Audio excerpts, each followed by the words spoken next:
Network and connect. Go the extra mile with Alan and Eric.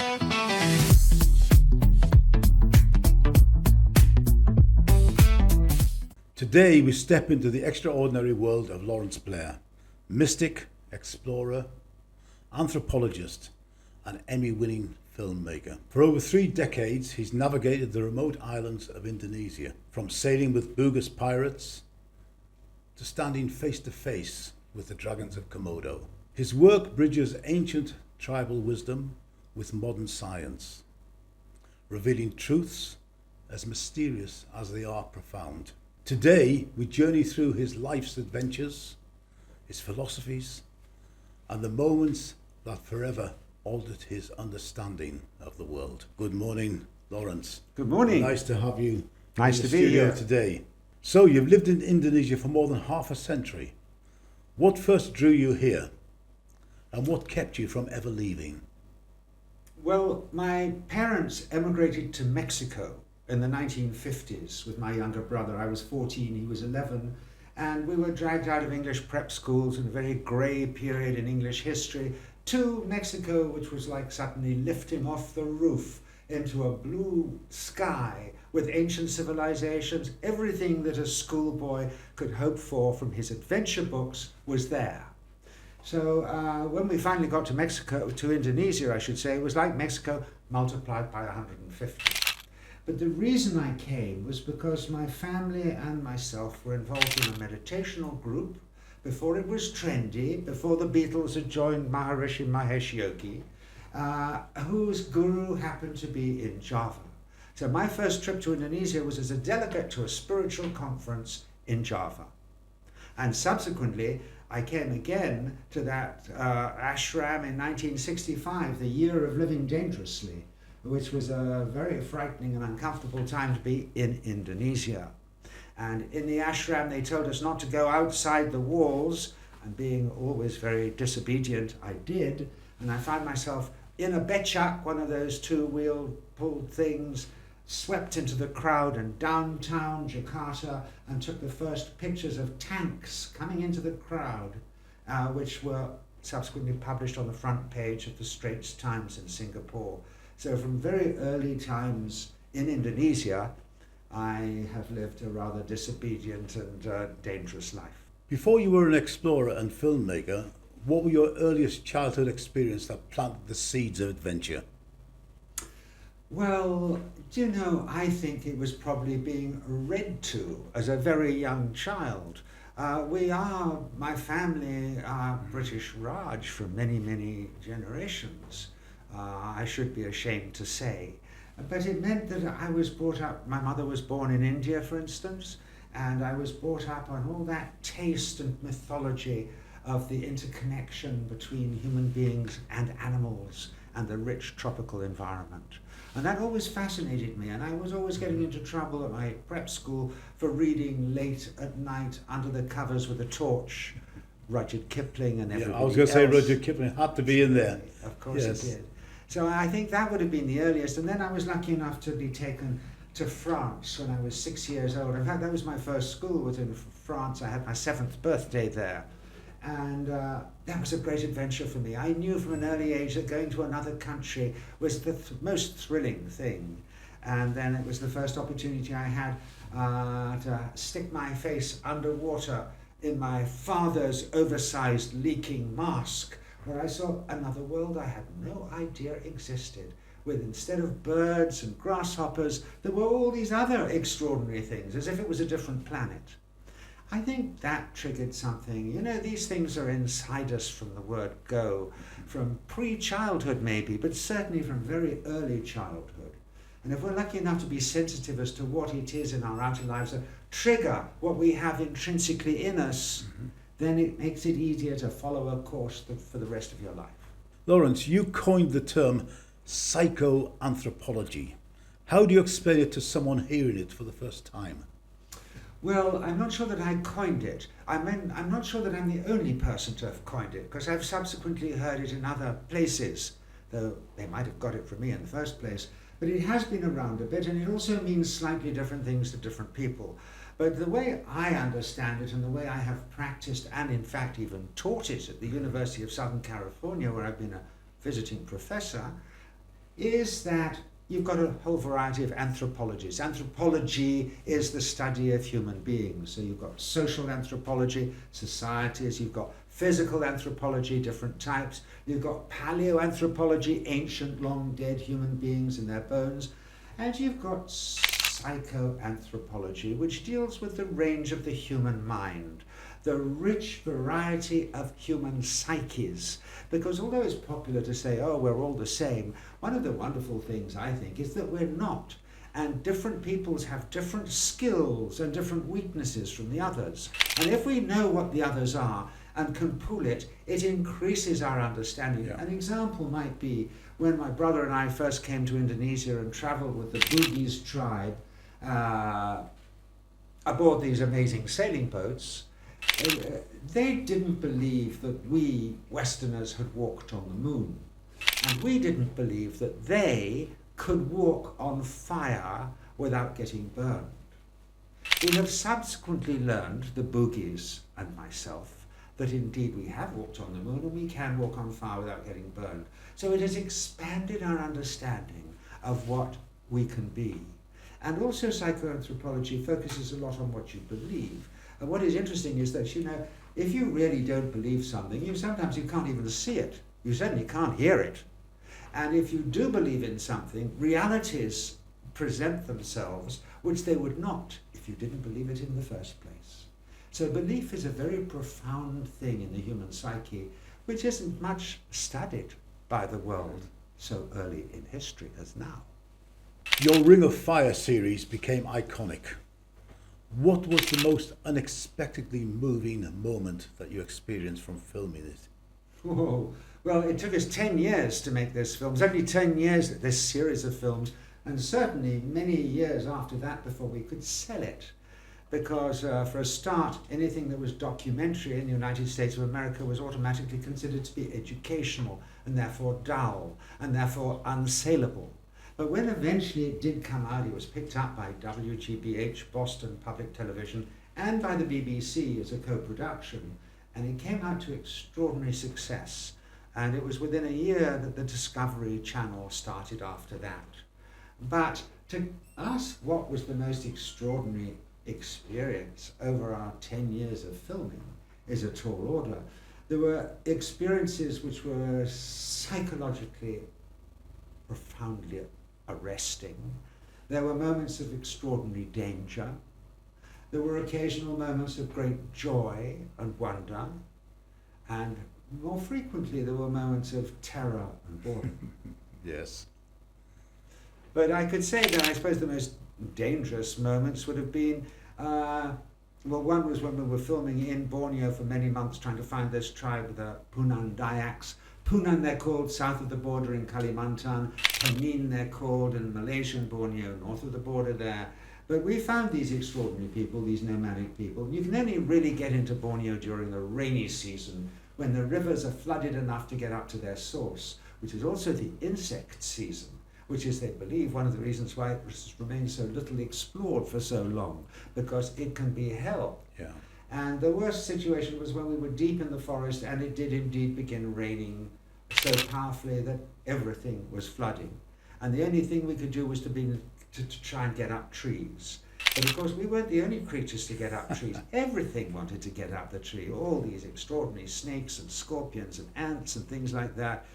Impossible for us to film because we were now trying to preserve our lives.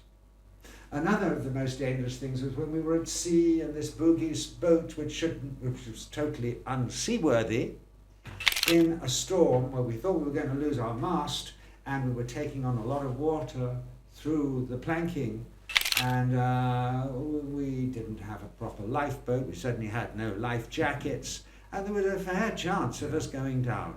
That was frightening. So let's talk a little while about Borneo.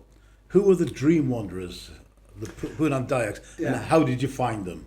Well, there are about 200 tribes of Dayaks, which is the indigenous term for all the people of Borneo, and most of them hunted heads. But there was one mysterious tribe called the Punans, and they didn't believe in hunting heads, least of all their own, and they had a god of love, and they withdrew from the main thoroughfares of the forest, which are the big rivers, and they became nomads inside the forest itself, and they withdrew miles away. They're sort of free-roving dolphins of the deep interior, and over the centuries they were the folks who collected rare substances, animal, vegetable matter for the other tribes.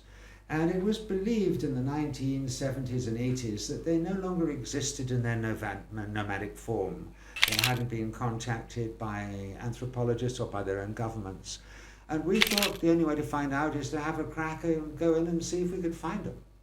And why are they called the dream wanderers? Because they believe they have two souls. The physical spark of life that keeps them going around in this world, and the dream wanderer. They say we all have it, and it is a part of us that can be awakened in dream and trance and controlled, altered states. And it is that which guides them not only at the crossroads of decisions, major decisions in their lives, but most interestingly, the Punan Dayaks are, for anthropologists, amongst the psycho-navigating tribes. That is, one of the things they do is they use this dream wanderer to navigate through this trackless forest. And they're out there for months in different small groups, and they agree at a certain time to all meet up together. And they do this through dream navigation. Now, okay, another psycho-navigating tribe would be the Aboriginals of Australia, but they at least see the sky. They may be using an unconscious, deep genetic memory reference to the position of the constellations. But the Punan Dayaks seldom see the sky. They're in such deep forest that the sky is concealed from them. So I'm inclined to believe that they're doing what they say they're doing. And I certainly noticed that when I was with my brother for many months trying to find the nomadic people, we were with their semi-acculturated cousins who were leading us in there, because they too were fascinated to know whether they could find their wild cousins. And it was through dream wandering, dream consciousness that we located them, which you will see in the film if you look at it, or read about in the book if you look at it. So you may have hinted to this, but how many days of trekking, canoeing and sheer endurance did it take you before you actually reached the Punan? Well, we were in the forest for about 4 months, but of course we went up the rivers from the Mahakam River, by the way, northeast Kalimantan, and then you begin going northwards towards the states of Sabah on the tributaries into the Mahakam River, which gets smaller and smaller, and that's where the Punans were supposed to be. But the trouble is, on 3 occasions, our motors, our outboard motors, were broken by semi-submerged logs. And you had to go back all the way down as much as 800 miles to the coast again and begin all over again. What a pain. So it took a very long time. But then when we finally got the scent, the whiff of where we were going, you then abandon your canoes. You go up quite a long way, first of all, by motorized boat, and then you walk overland for weeks. You come into a completely different river system where you find more canoes, and then you travel again for a long time just by canoe.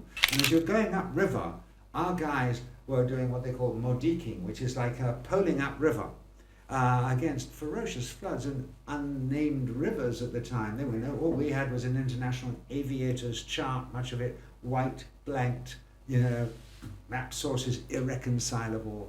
Yeah. Old maps would have called it "Here be dragons." It was just nobody knew what was there. Yes. But we were in unmarked places higher than any other known expedition had been to. And it was an uncomfortable feeling. You only had to turn over once and the expedition was over. And it wouldn't be at all clear how you would get back down again, even if you made it to the bank. So you finally found them. So when you finally met them, how did they help you to survive? Well, we were weak and unwell by then, and they actually helped us back to health again. And they fed us all sorts of interesting things. They gave us a few of their local concoctions and medicines. Definitely nursed us back to health.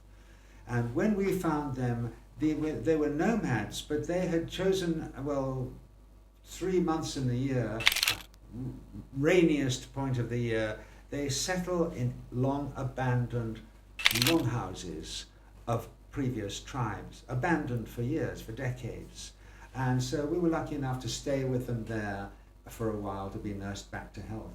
And then, somewhat to our alarm, our guides who had taken us all the way in there and had found them with us through their dream wandering, they said it was time. They had to go back and see their wives who'd been in for 3 months and their families. And they left us there with the nomads. They said, you're all right now, we've got over the hard bit. They gave us a tattoo, which they said would protect us from anything from now on. It was the tattoo, at least it was a symbol of their God of love, the tree of all life and everything. And they said, it's all downriver now, it's not upriver anymore. And to make a long story short, they abandoned us there with these people, where eventually we were actually picked up some miles away by missionary aeroplanes that had flown into this little tiny airstrip for the first time ever that it had been used. So we got out there. It was just as well we got out sooner than later, because we were not that fit by the time we had finished. Which brings me to the subject of what it's interesting. Often I'm asked, well, how often did you get ill, you know? And interestingly, we couldn't afford to get ill on these sort of expeditions. You cannot afford to. You won't get out if you do that. And also you're traveling with a big box of medicines which you tend to give to the local people who need it much more than you do. In our case, they would be preventative medicines, chloroquine and stuff to keep malaria away, which is no good fending off malaria if your companions have it hardcore, so you give it to them. So my experience was that as soon as we got out of these tricky situations, we got ill. So it was a lesson in some strange, deep mystery in us about there are times when you can afford to get ill, there are times when you need to, and this is the time to get ill. There's some strange, mysterious connection between our conscious lives and our health that I don't think we understand much about yet. Yeah, I think I understand that a little bit. I think we experienced similar things on military operations. Sure you did. You know, you were all right until you got back, and then all of a sudden the weariness and the illness got you. So I do understand that to a certain extent. And in the military you would have been driven to the ultimate limit of what you can do, right? And then a little bit more. I don't think we're driven quite as much as you were, but still. This tattoo, yes, sir. is it any chance of having a look? Or is it somewhere it shouldn't be? No, it is. Can you get a close-up? It needs a retread, but that is it, and that is the tree of all life, as experienced by them. So along your journey, you've met remarkable figures, from indigenous leaders to global celebrities. Which encounters stand out most vividly to you? Well, I would definitely say there's Javanese Chinese healer who we used to call Dynamo Jack because he didn't want his real name or his real address given out. And it's actually got millions of hits on YouTube. If I had a cent for every hit, I wouldn't be even talking to you now. I'd just be lying in front of a giant TV screen drinking whiskey or something. But he was a man who truly surprised us because he was a very humble guy, and he never accepted any money for doing any healing at all. And he explained that he'd practiced a technique of Qigong, which had a long line of practitioners before him from China. And he appeared to be able to control the qi in his energy, in his body, in such a way that he could project this and ignite newspapers. He could draw things to him, like cigarette packs or glasses, and he used it for healing, like for zapping people's acupuncture points. And we followed him around for years, begging to be allowed to film him. And he said, no. He says, no. As soon as the Westerner sees me, the first thing they'll think is, how is he doing? What's the trick? And if I explained to them that actually, if you put the effort into it, everybody could do this, then they would think not only was I a trickster, but I was a liar as well. Bad odds, why bother? I get that. And so he kept it very quiet.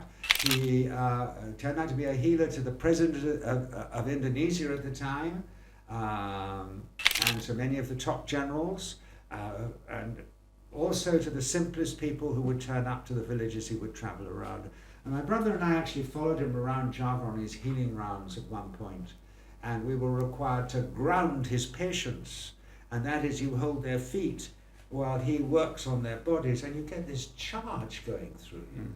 And I eventually took back, many years later, a scientific team from America with all sorts of things like Gauss meters, and they were determined to uncover him as a trickster in no time whatsoever. They utterly failed. And not only that, he, bare-chested, would touch them by the hand and say, "Are you ready?" And they'd say, "Yes," and he would collapse them at the knees. And they made some of them, the physicists in particular, rather cross that it wasn't apparent how he was doing this. So I'm convinced that it's not only what he says he can do and what he could apparently do and what you could feel coming from him, but how successful he was as a healer. Because obviously you're not a successful healer if people are killing people. Not even the doctor. If he's got black fingers, as they say, you're not going to go back to him much. This man had really green fingers, was really successful, and I witnessed him doing an extraordinary healing session on somebody who had suffered from the bends, diving, had been really bent. And that's something that science can't really, the medical community can't deal with very well, because you've damaged the nervous system.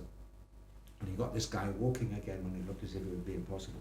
So he was an extraordinary man. I say he died just before COVID. But I knew him well. He was an extraordinary man. He was a great fan of tennis on the television. He smoked like a chimney, and he had this extraordinary ability, which I experienced in situations of humor as well as in desperation. No, it's interesting that you pick out that particular example, but for the benefit of some of the people watching who maybe want to know a little bit more about your contemporary contacts. I mean, I'm an old rocker. I love people like Mick Jagger and obviously Ringo Starr from the Beatles. I know he helped you and your brother at a very early stage, and I think you've done work for Richard Branson as well, and many other people, as well as a spell in Hollywood. Would you like to tell us just a little bit of a summary of that? Well, I finished up in Hollywood for 4 years or so till I inadvertently burnt my house down there, as one does. Really? And that was because I'd written a very successful book earlier that went all over the world. It was a big deal in Hollywood at quite an interesting, crucial time, an inflection point, as they now say. Yeah. And that was about mysticism and science, about altered states of consciousness and the measurable. And an early period that was, and it did very well. It was called Rhythms of Vision, the Changing Patterns of Belief, and I was on television a lot. I got a lot of publicity, and so I had an amazing time there. And Hollywood was like riding an enormous wave. Wonderful when you're on the top, very unpleasant when you're wiped out at the bottom, as I was when I was burned out. But for some reason, my work both in Indonesia with my brother as an explorer and as a psychoanthropologist touched quite a few people who were my contemporaries, because I am also a rocker. I'm a 60s kid, and I was lucky enough to be in London and a lot of the parties and this, that and the other, which is where basically all long and complex stories. But yes, Ringo Starr was the first to invest in our Ring of Fire series, and when it came out and was a big success in 1988, it so happened that David Bowie gave the series and the book to Mick Jagger as a Christmas present, and Mick Jagger gave the series and book to David Bowie as a Christmas present.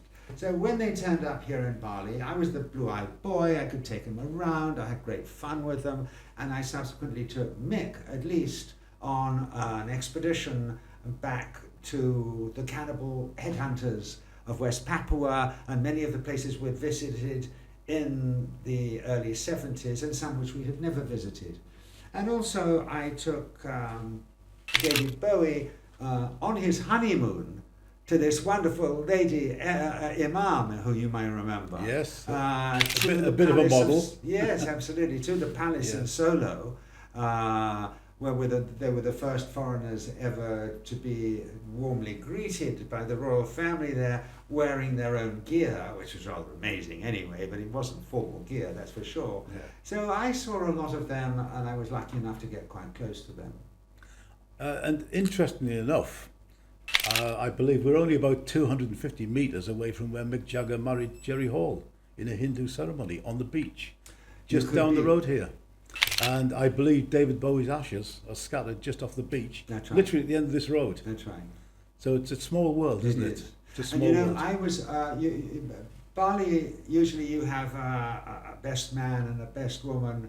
You have two best men and two best women, and I was one of the best men. My wife now was one of the best. At Mick Jagger's wedding. Mick Jagger and Jerry Hall's wedding. I After thought the you good might. friend's house, I thought you might have been there. We were the only foreigners there, just 4 or Yeah. 5 of us. The whole village was there, but no outsiders were there.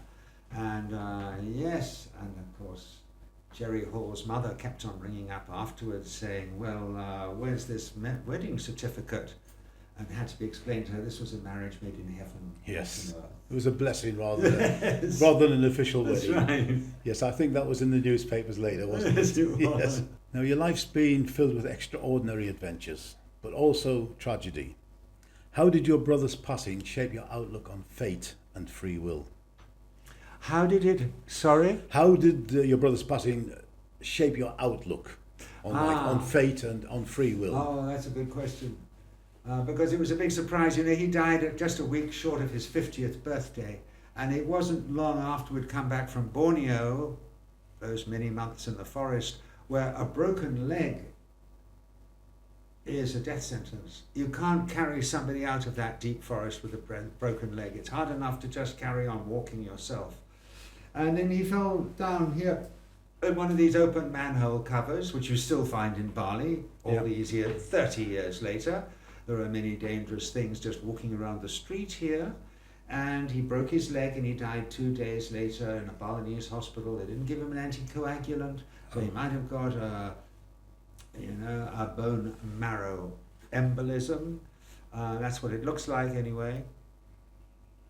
And it reminded me that you can't easily bring your death forward. We may think we can, and you can't easily postpone it either. You know, it's almost as if we'd used up all our luck. We had a vast amount of lucky. You took a lot of risks, let's be did. fair. And we won a great many of them, you know, but things balance out in the end. I think that what I'm trying to say is I think your time is pretty much there. Your time will come. We don't know what it is yet. Some people have inklings as to when it is. But there's no amount of pushing while you're alive or retracting and trying to save your life that's going to stop your time. So we might as well relax about our deaths. Yeah. There's not that much we can do about it. Yeah, I'm a fatalist too. I believe, as an old soldier, there's a bullet with your name on it. And when it comes, you can't dodge it. That's it. It's as simple as that, yes. I mean, it's ironic that, you know, you come back from a fantastically dangerous mission and he falls down a drain in Ghouta. It's ironic. Yeah, sad obviously, but wow. So you've chased some wild ideas. What's the most dangerous or crazy pursuit you have ever undertaken? And what did it teach you? Well, I would like to say, okay, I once tempted to talk about the cannibal tribe in New Guinea, but my brother and a couple of other people were in there a little longer than I was, and I can tell you that they were extraordinary people, by the way, and not that safe to be there. But still, I would rather be with the cannibals than with the authorities in Indonesia. Our main fear through all these particular expeditions was people in uniforms who could take all our money and leave us stranded, or worse, put us in jail. Because we had to smuggle our equipment in pieces and then reassemble it inside the country, because at that time they wanted us to make films about new bridges and wonderful new buildings and Propaganda. roads.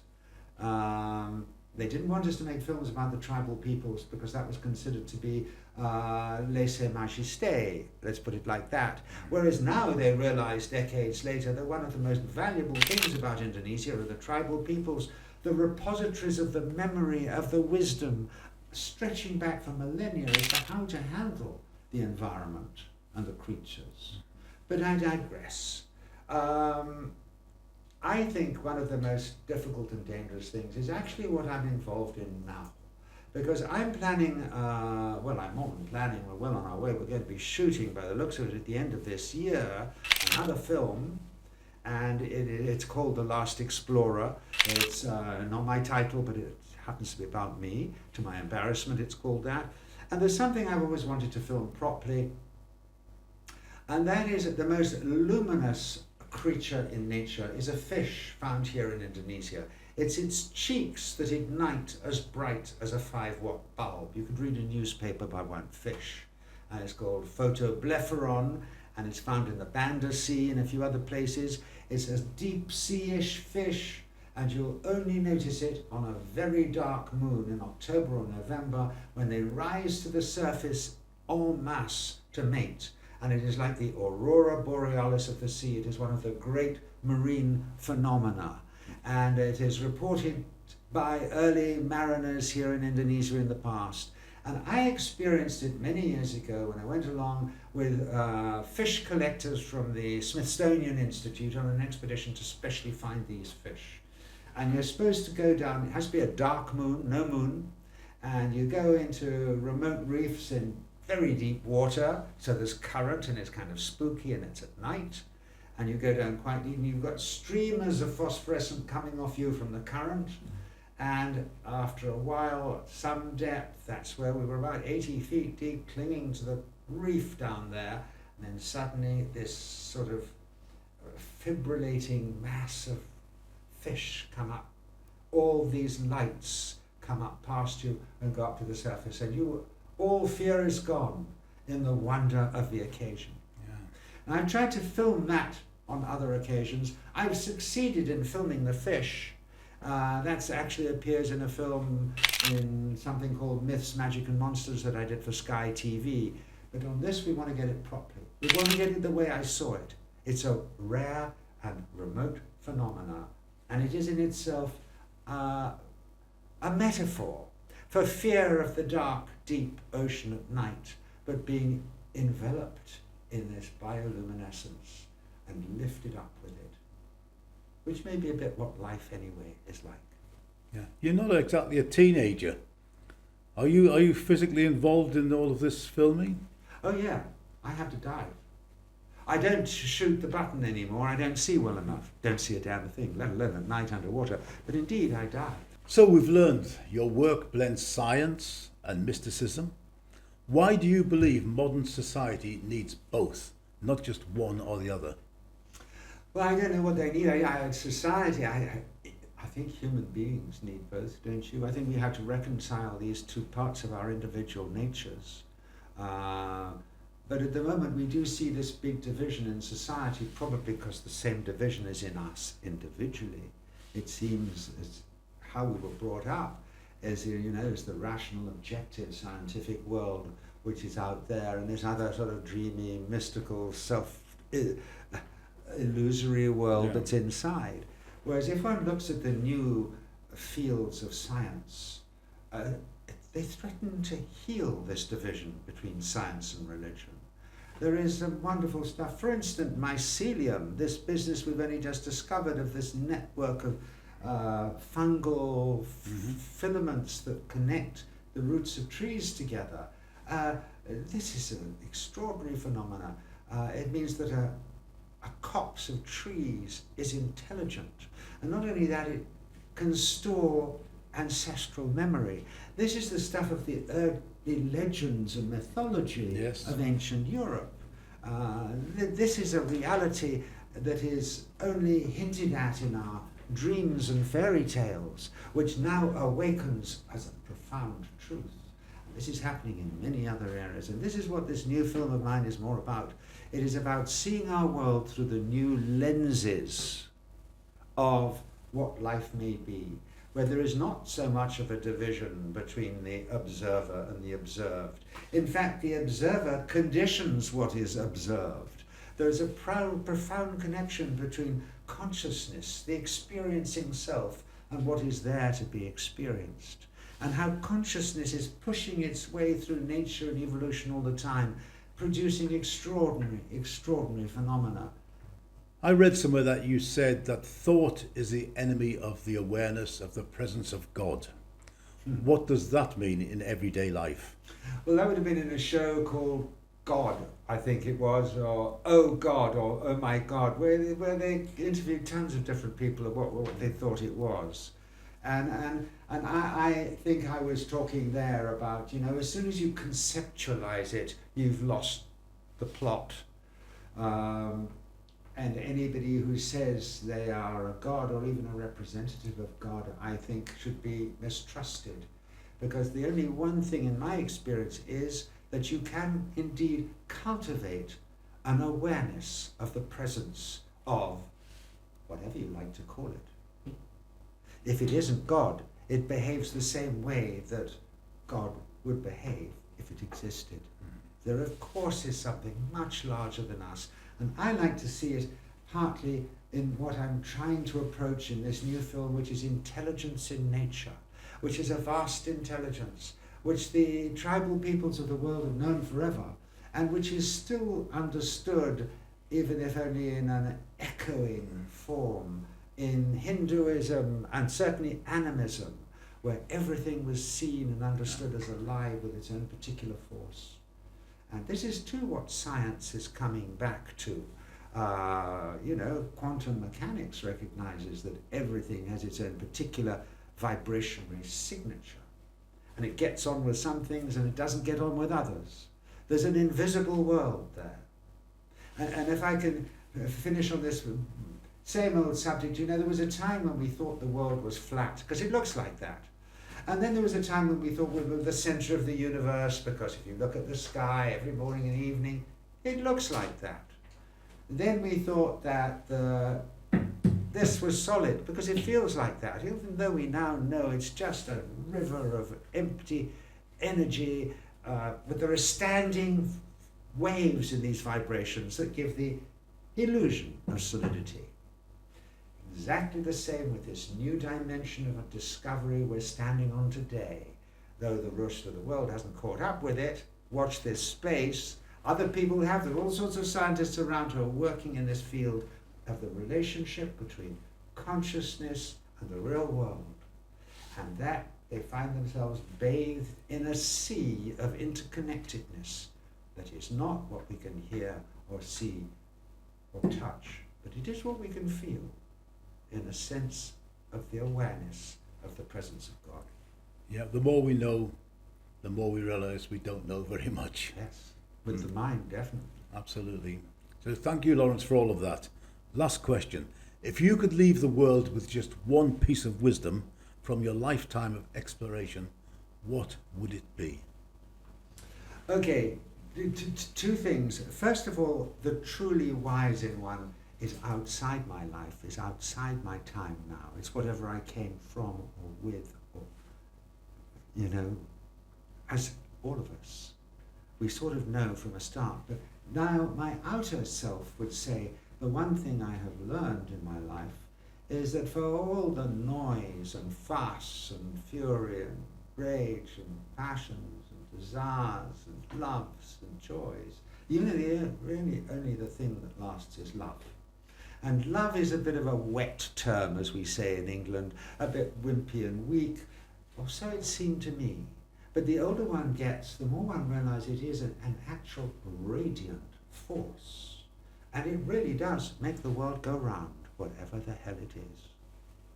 So Lawrence Blair's life reminds us that the world's greatest frontiers aren't always geographic.